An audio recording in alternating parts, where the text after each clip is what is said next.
तो आइए स्टार्ट करते हैं केमिस्ट्री का चैप्टर नंबर फर्स्ट।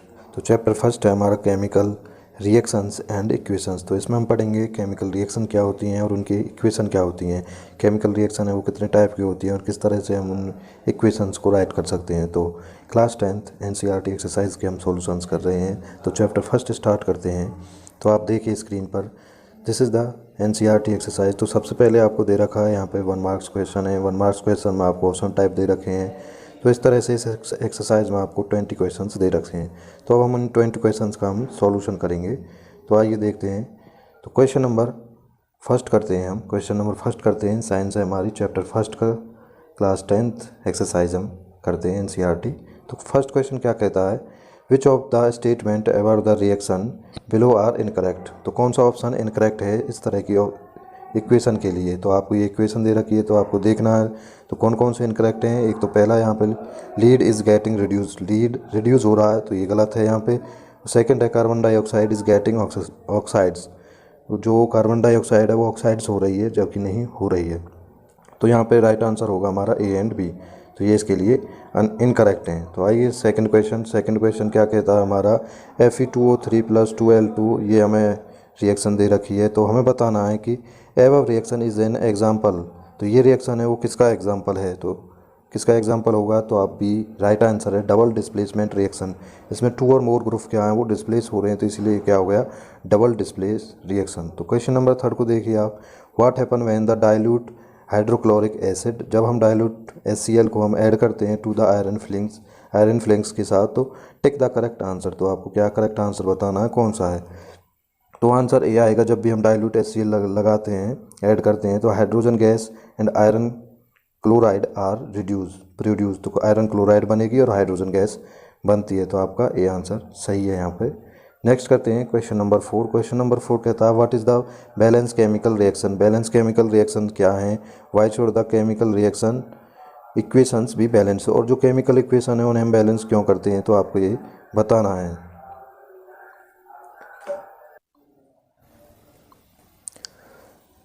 तो आइए आंसर देखते हैं हम। ए reaction which has equal number of atoms, जिस रिएक्शन में इक्वल नंबर ऑफ एटम्स होंगे ऑफ ऑल एलिमेंट, सभी एलिमेंट के ऑन बोथ साइड, दोनों साइड हमारी रिएक्टेंट साइड भी इक्वल होनी चाहिए, बराबर होनी चाहिए प्रोडक्ट साइड के। तो जिसमें नंबर ऑफ एटम्स दोनों साइड में हमारी क्या होंगे, इक्वल होंगे, तो उसे कहते हैं हम बैलेंस केमिकल इक्वेशन। तो वो हमारी बैलेंस केमिकल इक्वेशन है। वाई शुड, तो इसकी हमें ज़रूरत क्यों पड़ती है, तो the law of conservation of mass. तो law of conservation of mass पे डिपेंड है। वो क्या कहता है, mass can neither be create nor destroyed. Mass को ना तो हम बना सकते हो ना ही डिस्ट्रॉय कर सकते। Hence in a chemical reaction, तो केमिकल रिएक्शन में हम इसे यूज़ करते हैं। तो total mass of the reactant का जो टोटल मास होगा वो किसके होगा, total mass of the product. तो रिएक्टेंट बराबर होना चाहिए टोटल मास ऑफ प्रोडक्ट। तो इसीलिए क्या है, hence it is for this reason the chemical equation should be balance. तो इसीलिए हम इन्हें बैलेंस करते हैं। नेक्स्ट देखते हैं question number 5, translate the following statement into the chemical equation and then balance. आपको ये केमिकल इक्वेशन लिखनी है इनकी और इन्हें क्या है, बैलेंस करना है। तो किस तरह से हम ये बैलेंस करेंगे, तो आइए देखते हैं। क्वेश्चन नंबर फर्स्ट है हमारा, hydrogen gas combine with the nitrogen to form the ammonia. तो हमें इसके लिए इक्वेशन लिखनी है। तो क्या होगा, हमारी नाइट्रोजन लेंगे हम, उसके साथ हाइड्रोजन लेंगे, तो वो क्या बना रही है, हमारी अमोनिया बना रही है। और बैलेंस करने के लिए यहाँ पे क्या करेंगे, हाइड्रोजन हमें 3 चाहिए तो यहाँ पे 3 कर दिया और यहाँ पे 2। तो आप काउंट कर सकते हो। तो 2 नाइट्रोजन यहाँ पे हैं, 2 ही नाइट्रोजन इधर हैं। हाइड्रोजन काउंट करेंगे 3 × 6, तो 6 हाइड्रोजन इधर हैं। तो 2 यहाँ पे बाहर है और 3 यहाँ पे हमने हाइड्रोजन लिए हैं, तो यहाँ पे क्या हो गया 6। तो इसीलिए यहाँ पे क्या है, नंबर ऑफ जो मास है, एटॉमिक मास नंबर है नाइट्रोजन का, वो इस तरफ भी रिएक्टेंट साइड भी बराबर है और प्रोडक्ट साइड भी बराबर है। तो इसलिए केमिकल इक्वेशन बैलेंस है। सेकंड देखते हैं हम। सेकंड कह रहा है हाइड्रोजन सल्फेट की रिएक्शन करानी है एयर के साथ। तो क्या बनेगा, सल्फर डाइऑक्साइड। तो सल्फर डाइऑक्साइड बनेगी और साथ में वाटर निकलेगा। तो उसके बाद फिर हमें क्या है, केमिकल बैलेंस करनी है। तो इस तरह से आप इसे बैलेंस कर सकते हैं। इस तरफ हाइड्रोजन काउंट करेंगे, फिर दूसरी साइड हम हाइड्रोजन काउंट करेंगे, फिर ऑक्सीजन हम काउंट करनी है, इस तरफ भी ऑक्सीजन काउंट करनी है। तो इस तरफ से आप बैलेंस कर सकते हैं। थर्ड हमारी जो इक्वेशन है, थर्ड इक्वेशन है हमारी बेरियम क्लोराइड करना है एल्युमिनियम सल्फेट के साथ। तो एल्युमिनियम क्लोराइड बनाता है और बेरियम सल्फेट बनाता है। तो ये क्या, क्लोरीन यहाँ से हट के यहाँ पे आ जाती है एल्युमिनियम के साथ। तो ये होगी डिस्प्लेसमेंट रिएक्शन। तो अब यहाँ पे आपको केमिकल ये बैलेंस करनी है, जिस तरह से हमने अब इक्वेशन बैलेंस किए हैं इस तरह से ही हम इसे करेंगे। और लास्ट है यहाँ पे डी, पोटेशियम। पोटेशियम को हमें रिएक्शन करानी है वाटर के साथ, तो क्या बनेगा, पोटेशियम हाइड्रोक्साइड बनेगी और साथ में हाइड्रोजन गैस रिलीज होगी। फिर उसके बाद क्या, आप पोटेशियम के एटम्स को काउंट करेंगे, दोनों साइड, रिएक्टेंट साइड और प्रोडक्ट साइड, तो क्या उन्हें हम इस तरह से बैलेंस कर सकते हैं। नेक्स्ट करेंगे क्वेश्चन नंबर 6। क्वेश्चन नंबर 6 में कहता है कि balance the following chemical equation. Chemical equation आपको दे रखी हैं, तो इन्हें आपको बैलेंस करना है। तो आइए हम सीधे आंसर पे चलते हैं। तो इसमें पहली वाली में हमें क्या है, नाइट्रोजन के 2 इस तरफ हैं और 2 इस तरफ करने हैं, तो उन्हें बैलेंस करेंगे हम, तो इसीलिए 2 की मल्टीप्लाई करेंगे। सेकंड में भी इस तरह ही करेंगे हम, Na के इस तरफ 2 हैं तो इस तरफ भी हम 2 से मल्टीप्लाई कर देंगे। थर्ड में हम क्या देखते हैं कि दोनों साइड हमारे Na के 1 हैं, Cl के 1 हैं, तो ये क्या हमारी बैलेंस इक्वेशन है। डी में हमारा यहाँ पे देखेंगे Ba के यहाँ पे भी 1 है, Ba का यहाँ पे भी 1 है, SO4 1 है, SO4 1 है, Cl2 2 है, तो यहाँ पे भी 2 लगा दिया हमने और Cl2 भी 2 बन गए। तो ये क्या केमिकली बैलेंस इक्वेशन है। नेक्स्ट क्वेश्चन करते हैं question number 7। Question number 7, right the balance chemical equation for the following. आपको बैलेंस केमिकल इक्वेशन रखनी है इनके लिए। तो आइए करते हैं, कैल्शियम हाइड्रोक्साइड की रिएक्शन कराते हैं कार्बन डाइऑक्साइड के साथ, तो क्या बनता है, कैल्शियम कार्बोनेट बनेगी और वाटर यहाँ पे रिलीज हो जाएगा। फिर सेकंड है हमारी, सेकंड जिंक की करते हैं हम सिल्वर नाइट्रेट के साथ, तो जिंक नाइट्रेट बनेगी और यहाँ पे सिल्वर बाहर हो जाएगी। सी पे यहाँ पे एल्युमिनियम की करेंगे हम कॉपर के साथ, कॉपर क्लोराइड के साथ, तो एल्युमिनियम क्लोराइड बनेगा और कॉपर बनेगा, और साथ में इसे हम बैलेंस भी करेंगे। एल्युमिनियम के इधर 2 हैं तो इधर भी 2 रखेंगे, Cl2 इधर 6 हैं तो Cl2 के भी इधर हम 6 रखेंगे। इस तरह से केमिकली बैलेंस करना है हमें इसे। और लास्ट है हमारी बेरिलियम क्लोराइड पोटेशियम सल्फेट के साथ करेगा, तो ये डिस्प्लेस करेगा, बेरिलियम सल्फेट बनेगी और पोटेशियम क्लोराइड बनेगा। उसके बाद 2 लगा देंगे यहाँ पे, क्योंकि पोटेशियम के यहाँ 2 हैं तो यहाँ 2 लगा देंगे, तो ये क्या केमिकली बैलेंस हो जाएगी।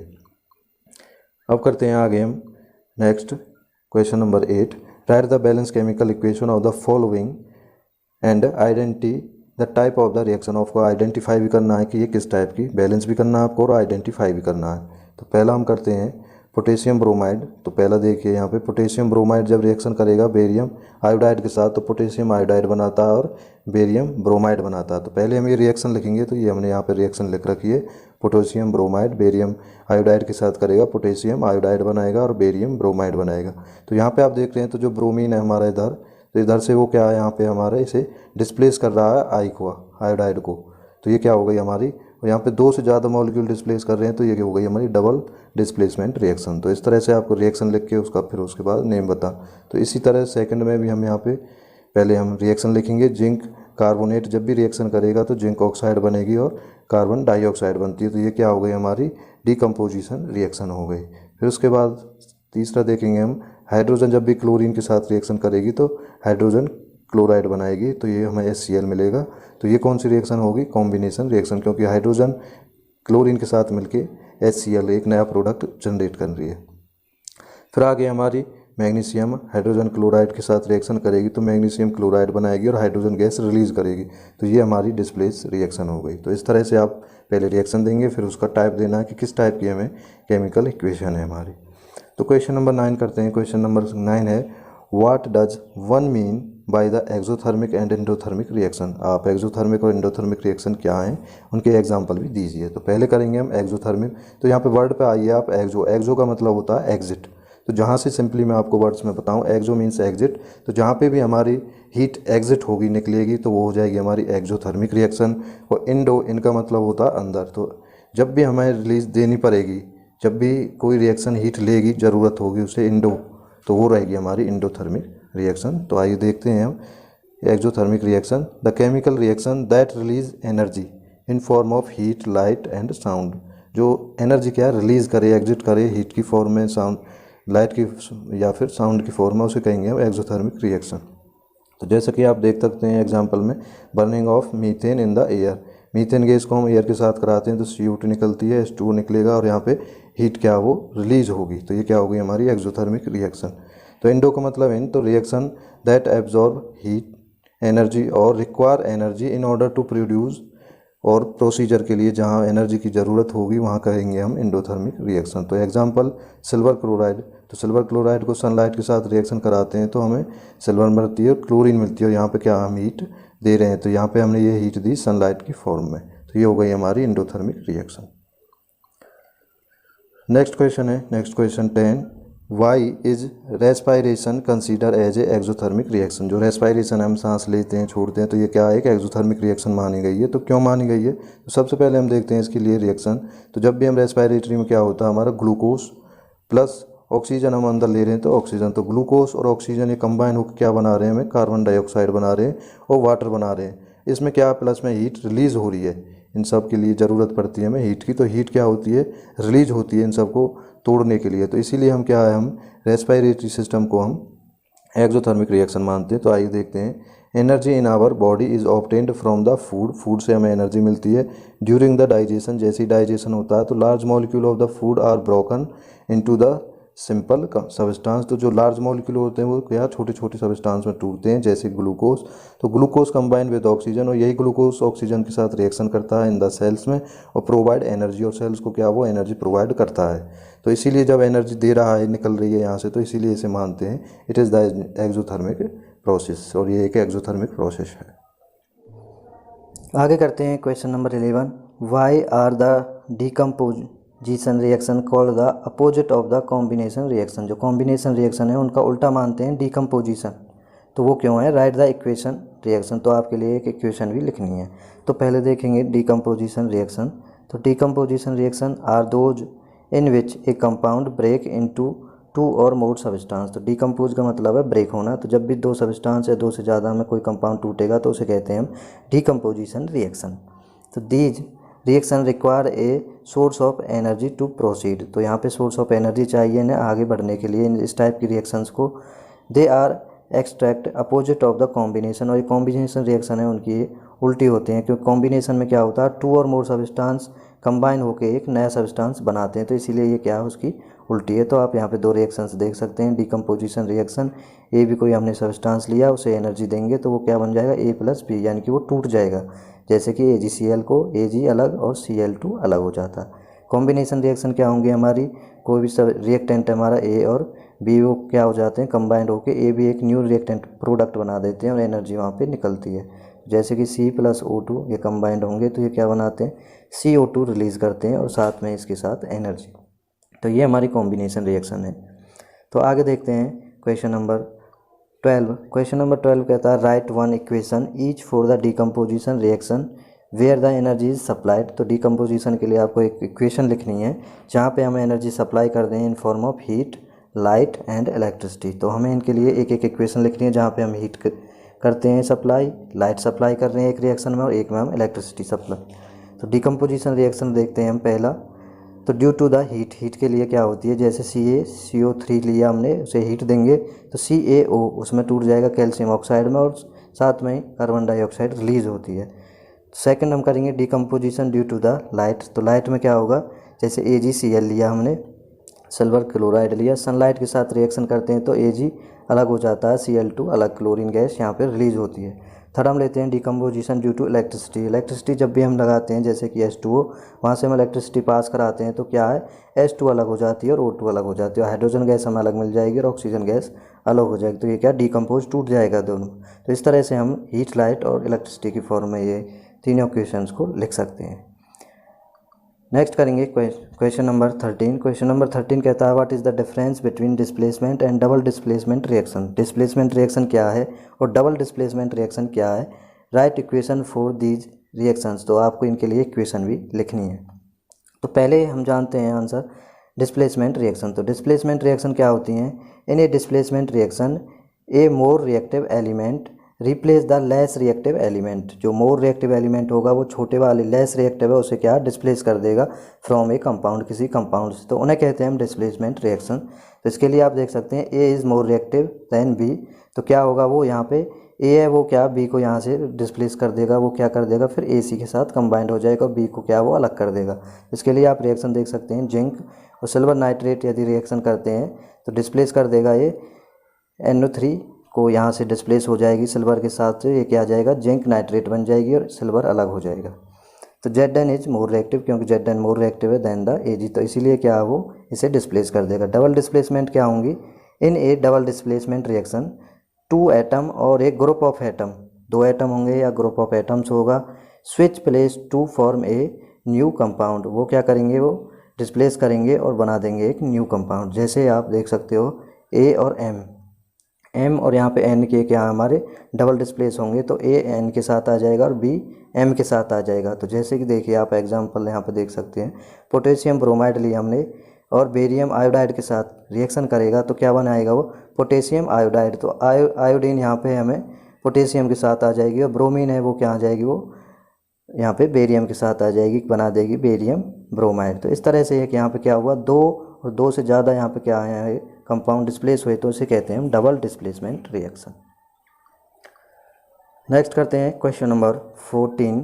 तो in the refinery of silver, जब सिल्वर की रिफाइनरी करते हैं, the recovery of the silver from the silver nitrate, recovery होती है सिल्वर की कहाँ से, सिल्वर नाइट्रेट सॉल्यूशन से, इन्वॉल्व द डिस्प्लेसमेंट वहाँ पे होता है। तो राइट डाउन द रिएक्शन, तो आपको रिएक्शन लिखनी है, तो सीधे सीधे आप रिएक्शन लिख सकते हैं यहाँ पे। तो कॉपर है, कॉपर किसके साथ रिएक्शन करेगा, सिल्वर नाइट्रेट के साथ और बना देगा कॉपर नाइट्रेट, और यहाँ पे सिल्वर क्या हो जाएगा, वो हमें एज ए प्रोडक्ट के रूप में जनरेट हो जाएगा। तो question number 15, what do you mean by the precipitate reaction, precipitate reaction क्या होती है, explain by giving the example, और आपको इसके लिए एक एग्जांपल देना है।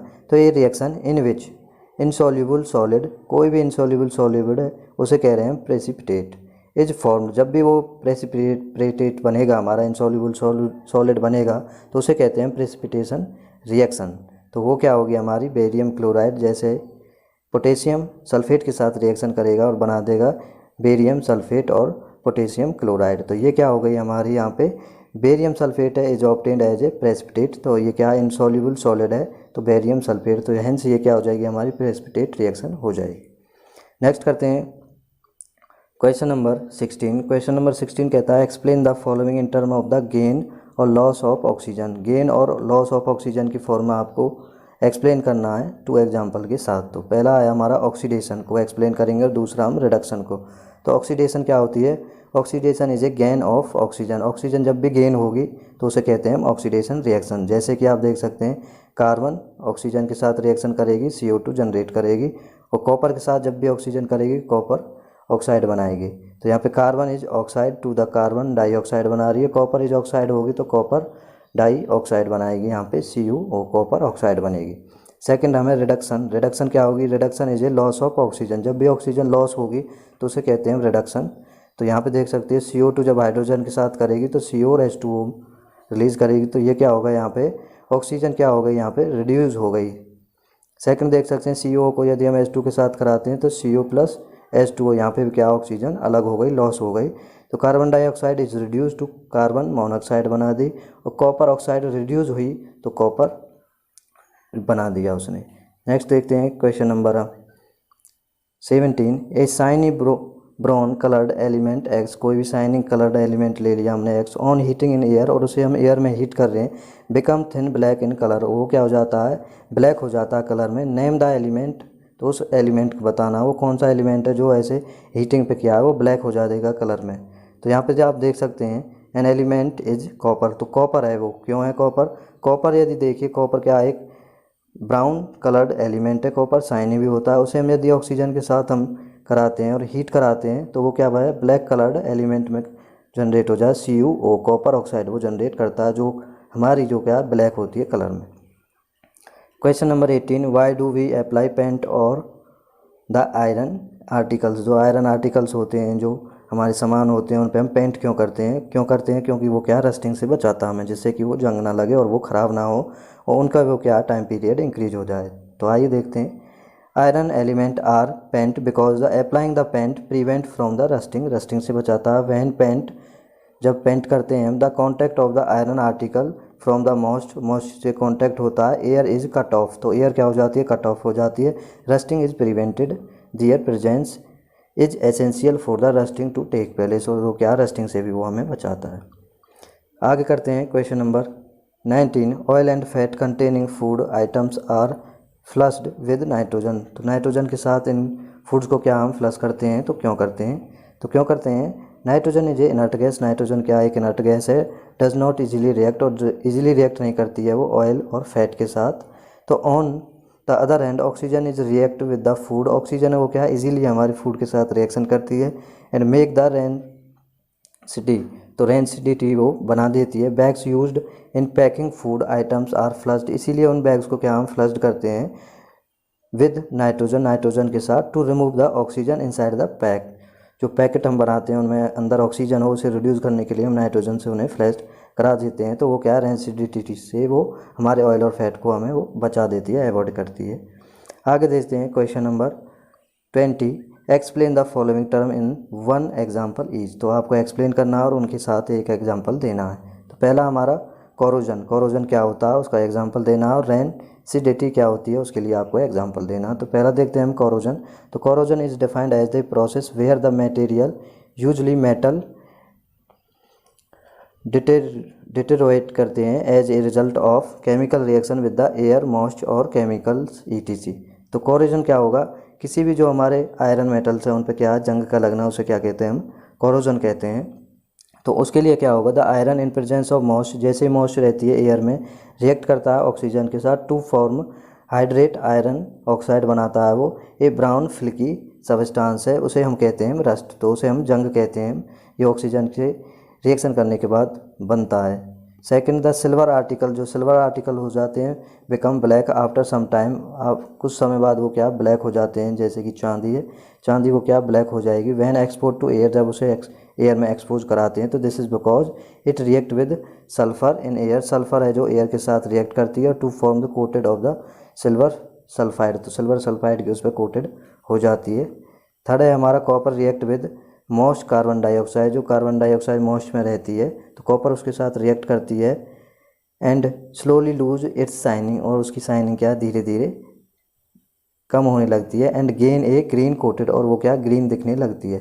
This green substance is called copper carbonate, उसे हम कॉपर कार्बोनेट कहते हैं। तो जब भी आयरन के साथ हमारे रिएक्शन करेंगे तो कोरोजन यानी कि रस्ट बनाती है, जो सिल्वर आर्टिकल है उनके साथ जब भी होगी तो सिल्वर सल्फाइड बनाएगी, और जो कॉपर के जो हमारे आर्टिकल्स होंगे उनके साथ हमें कॉपर कार्बोनेट बनती है। तो ये हैं हमारे कोरोजन के एग्जांपल। अब देते हैं हम रेंसिडिटी क्या होती है, the process of oxidation of fat, fat का ऑक्सीडेशन करना एंड ऑयल्स का, that can easily noticed by the change in taste, तो जो क्या हम इजीली नोटिस कर सकते हैं उसके टेस्ट को चेंज करके, स्मेल और उसकी स्मेल को चेंज करके, इज नोन एज रेंसिडिटी, तो उसे क्या कहते हैं हम रेंसिडिटी कहते हैं। ये क्या है प्रोसेस ऑफ ऑक्सीडेशन की प्रोसेस है जो फैट और ऑयल से हम करते हैं। तो फॉर एग्जांपल देख सकते हैं the taste of the smell of the butter change when kept for long time, यदि हम बटर को लंबे समय तक रखते हैं तो उसका टेस्ट और स्मेल क्या वो चेंज हो जाती है।